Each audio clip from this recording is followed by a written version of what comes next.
সোমবারই 144 আসনের প্রার্থী ঘোষণা আর বাকি 150 কেন্দ্রের নাম চূড়ান্ত করতে দিল্লিতে মোদীর নেতৃত্বে কেন্দ্রীয় নির্বাচন কমিটির বৈঠক।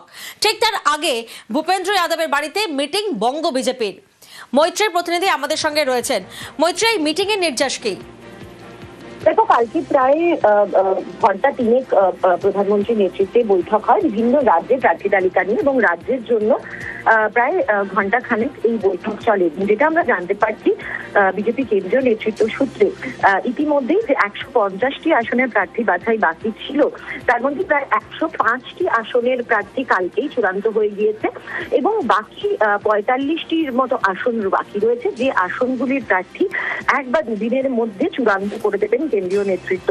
তাতে বেশ কিছু নাম দেওয়া হয়েছে বিজেপির কোর কমিটির তরফ থেকে রেকমেন্ডেশন হিসেবে। তার মধ্যে প্রথম লিস্টে স্থান না পাওয়া কিছু বিধায়কদেরও নাম রয়েছে বলে আমরা সূত্র মারফত জানতে পারছি। তবে বিজেপির তরফ থেকে এটা স্পষ্ট করে দেওয়া হয়েছে যে এই চলতি সপ্তাহের মধ্যেই বাকি প্রার্থী তালিকা ঘোষণা করবে বিজেপি। বেশ।